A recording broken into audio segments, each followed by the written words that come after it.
Enfim, a adoção saiu, se concretizou. O filho ou os filhos vieram. E daí começa uma nova fase. A família se constrói. Adotamos. E agora? Quais são os erros? Como lidar com essa nova situação? Comigo a presidente da ONG Pontes de Amor, Sara Vargas. Sara, bom dia. Bom dia, Mônica. Obrigada por ter vindo, viu? Eu que agradeço, é sempre um prazer estar aqui com vocês. Ai, um prazer te receber. Adotamos e agora? Saiu, não é? É uma nova fase que se inicia e uma fase também que a pessoa fica preocupada com erros e acertos, não é? Com certeza. É interessante que quando nasce um filho, nasce também um pai e uma mãe. Por mais que esse casal ou essa pessoa já fosse pai e mãe, agora é um novo filho, é uma nova realidade. E traz várias dúvidas, várias questões.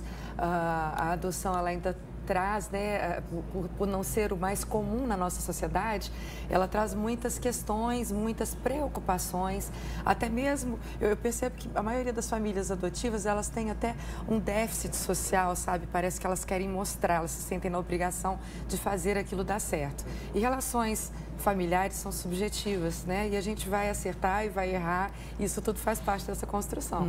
Hoje se adota cada vez com a idade, digamos assim, avançada da criança, né? Com 8, 6, não é isso, Sara? Exatamente. E aí a gente não pode menosprezar essa história que a criança carrega. Exatamente. Eu costumo dizer que a criança já vem com uma mochilinha nas costas que se chama história.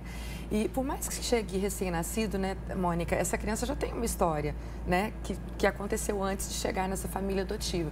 E essa história precisa ser validada, e precisa ser validada com um olhar bom, com um olhar positivo.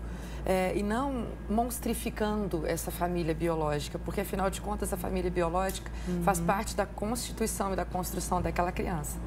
Isso é muito importante. Então, é sempre importante a gente trazer essa história pregressa, né? Respeitando os genitores daquela criança, que com certeza não tiveram condições de serem pais e mães por uma série de fatores. As pessoas só conseguem dar aquilo que elas têm, né? A maioria deles não conseguem cuidar apropriadamente, porque também não foram cuidados apropriadamente, né? Outros têm doenças, vícios, que impedem que exerçam a parentalidade de forma adequada. E isso precisa ser contado para a criança com muito respeito, com muita honra. E até o que ela quiser contar também, o que ela quiser trazer dessa história, né? Dizendo, olha, foi difícil, não foi difícil, eu tenho esse sentimento, e ouvir, acolher essas informações dela. Isso é muito importante. E isso acontece não só com os pais, mas também com a sociedade. Eu tenho filhos por adoção, né? Posso contar uma história rapidinho? Pode, tá à vontade. Eu me lembro que as minhas meninas, elas tinham 6 aninhos e elas faziam balé numa escola, né, de balé aqui da cidade. E um dia eu cheguei e a recepcionista estava com o olhão arregalado, assustada, porque elas resolveram pegar uma avó de uma coleguinha com quem elas já tinham construído um certo relacionamento e abrir a caixinha e contar tudo da vida delas passada e tal. E a avó ficou muito assustada, né? Ela falou, o que eu faço com isso, né? E a resposta é: ouça, simplesmente, né? Se elas estão né? querendo contar, é porque elas estão precisando falar disso e elas só precisam ser acolhidas quanto a isso, né? Aliás, é um verbo que a gente precisa conjugar, ouvir. O outro não precisa dizer nada, apenas ouça, acolha. Exatamente. Não é? Sara, uma outra coisa, para fazer essa nossa entrevista, eu pesquisei, às vezes a gente tem expectativas em relação ao outro. E nessa situação eu acredito que ela aconteça também. E sempre esperar a gratidão do filho adotivo. Mônica, é muito interessante isso que você traz. A gente tem um grupo onde nós trabalhamos com pretendentes à adoção que ainda estão sendo habilitados e que estão com alguma pendência lá no estudo psicossocial, lá no fórum, eles são encaminhados para Pontes de Amor. Num desses encontros, a gente trouxe uma dinâmica onde eles tinham que escrever quais eram as expectativas da criança que deseja ser adotada, o que ela espera, que ela não tem, que ela deseja ter. E depois, numa outra coluna, o que eles não têm, que eles desejam ter com esse filho. E foi incrível ver a similaridade dessas expectativas. Então, o filho deseja ter uma família no Natal, no aniversário, para abraçar, para ganhar presente. Eu quero ter um filho no Natal, no aniversário, para eu cantar parabéns, para eu dar presente. O filho deseja colo, eu quero dar colo. O filho deseja um pai e uma mãe que vão comparecer na escola no dia das reuniões com pais, no dia das mães, no dia dos pais. Eu quero ter um filho para eu acompanhar na escola. E assim você vai juntando, as expectativas são muito semelhantes.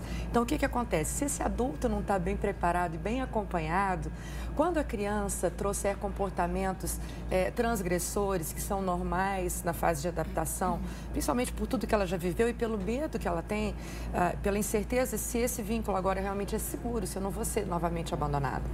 Então, quando essas transgressões, esses comportamentos transgressores aparecem, se o adulto não está bem preparado para lidar com as suas próprias demandas emocionais e relacionais, esse problema se torna muito maior do que ele deveria ser.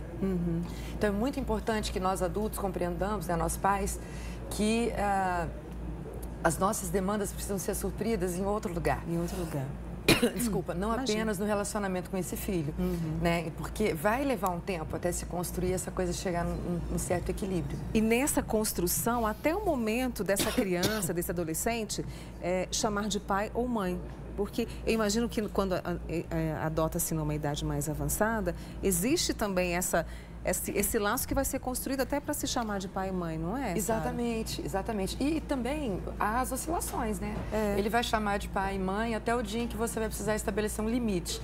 E na hora que você estabelecer um limite, vem, você não é meu pai, você não é minha mãe, eu quero voltar para o abrigo. Porque o abrigo é a referência. Da mesma forma que nós, muitas vezes, quando éramos pré-adolescentes, adolescentes, a gente falava, não, eu não gosto mais de você, pai e mãe, eu quero ir morar com minha avó. Né? Então, a avó era a referência, a outra opção. O abrigo na vida deles muitas vezes é essa opção. E para a gente encerrar, amor acima de tudo nessa fase de construção, Sara? Com certeza. E um amor que não desiste, sabe, Mônica? Eu sempre falo que amar não é um sentimento, amar é uma decisão. Né? Eu estou casada há 21 anos e nem todos os dias eu acordei vendo coraçõezinhos, mas eu decidi amar meu esposo, eu decidi amar meus filhos. Então, quando a gente decide amar, a gente não desiste do outro. Né? Isso é muito importante. Que boa reflexão para a gente nessa quarta-feira, nessa reta reta final de 2017.